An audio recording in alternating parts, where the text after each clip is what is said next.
Partido Oposição CNRT e o Parlamento Nacional considera governo lá a lógica no razão forte a tuhuso sembilhão tolo ponto rua orçamento geral estado tinan rihun rua ronolores sentolo.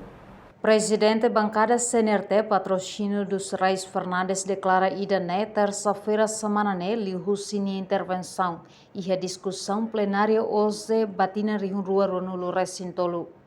Presidente bancada CNRT patrocínio dos Reis Fernandes considera orçamento geral estado tina rihun rua ronulo recintolo. Governo argumenta a teoria saída date se la convence. Orçamento geral do Estado 2023. Governo tenta argumenta a teoria saída date se la convence que até bela for razão governo o orçamento com montante 3,2 bilhões. Né? Lá é a lógica. Bahwa recatak la dunia razão governo o orçamento ida de 3,2 bilhões. Né? Mesmo governo bele argumenta a teoria saída dele.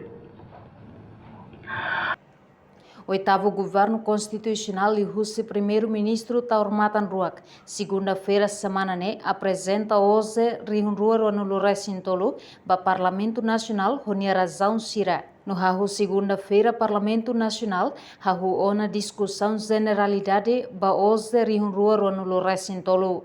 Governo apresenta taxa execução hoje tina rihun rua no recinrua foi atinge 10% tolo nulo recinwalo. Também tuir princípio hoje governo tem que elaborar baseia ba plano no programa Sira. Durante tinan ida governo ne capacidade atau executa osan lato 1,5 bilhão.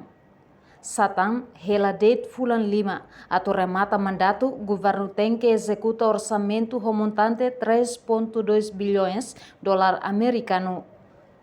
Reportagem e-mail da Fátima Celestina Falo, Televisão Timor Post.